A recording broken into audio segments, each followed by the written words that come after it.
دوستو، اللہ کی سلامتی ہو آپ لوگوں پہ، ایشور کی کرپا ہو آپ لوگوں پہ۔ اپنی غزلوں کو پبلکلی پڑھنے کے سلسلے میں میں پھر اپنی ایک اگلی غزل پیش کر رہا ہوں۔ 16 جون 2001 کو ہم نے غزل لکھی تھی، قریب 19 سال پہلے۔ اس غزل میں انسان کو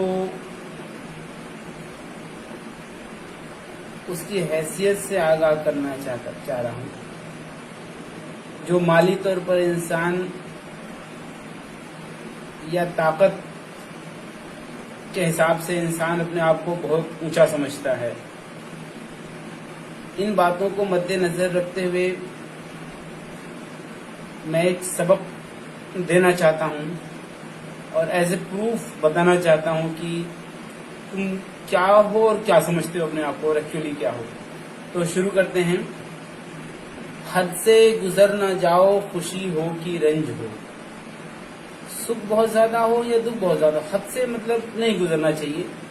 آپ کسی شادی میں، پارٹی میں، ہر وہ خوشی میں وہ کام کر بیٹھتے ہیں جو آپ کبھی نہیں کرتے، جیسے کوئی غلط کام، شراب پی بیٹھتے ہیں، ڈانس کرنے لگتے ہیں، یا ہر وہ چیز جو آپ پہلے نہیں کرتے تھے وہ خوشی میں کرنے لگتے ہیں۔ اسی طرح کسی دکھ میں آپ وہ ہر کام کرنے لگتے ہیں جو نیچرلی صحیح نہیں ہے، لیکن آپ کرنے لگتے ہیں، ہمارے دکھ کے سر پیٹنے لگتے ہیں، چھاتی پیٹنے لگتے ہیں۔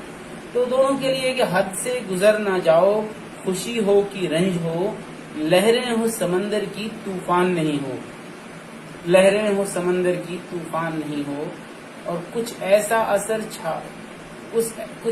اثر چھوڑ کے جاؤ ذہن پہ آپ، کچھ ایسا اثر چھوڑ کے جاؤ ذہن پہ آپ، رہ کر بھی آسماں پہ لگے یوں زمیں پا ہو، کچھ ایسا اثر چھوڑ کے جاؤ ذہن پہ آپ، رہ کر بھی آسماں پہ لگے یوں زمیں پا ہو۔ اور اگلا شعر ہے کہ سورج کی چال کا ہے تیرے سائے پر اثر۔ Don't be much confused that what you are doing is coming out, that is not in accordance with your effort and power, but there is a combination of destiny also. So سورج کی چال کا ہے تیرے سائے پر اثر، ہر شے غلام وقت کا ہے بھول رہے ہو، سورج کی چال کا ہے تیرے سائے پر اثر، ہر شے غلام وقت کا ہے بھول رہے ہو۔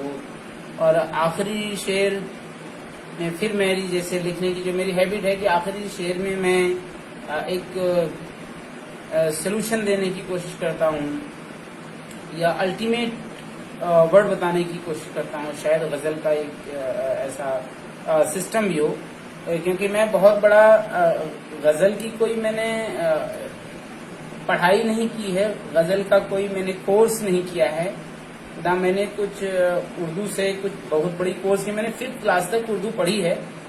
ہاں یہ ضرور ہے کہ اپنی ذہن میں آئی ہوئی باتوں کو لکھنے کی عادت ہے، جو میرے ذہن میں آتی ہیں جو باتیں اس کو میں لکھتا ہوں۔ اٹ ڈزنٹ مینس کہ I am much expert in Urdu literature I have studied these on graduation اور post graduation etcetera, just join madrasa in my starting classes from 1st class to class۔ تو میں آتا ہوں پھر اپنی آخری شعر جو اپنے کو میں سمجھتا ہوں کہ آپ کا جواب ہوگا۔ شعر ہے کہ جاؤ تو قبرگاہ کی جانب کبھی حضور، جاؤ تو قبرگاہ کی جانب کبھی حضور، خود دیکھنا کہ کتنی بڑی حیثیت کے ہو، جاؤ تو قبرگاہ کی جانب کبھی حضور، خود دیکھنا کہ کتنی بڑی حیثیت کے ہو۔ شکریہ صاحب، امید کرتے ہیں آپ لوگوں کو پسند آئے گی۔ شکریہ۔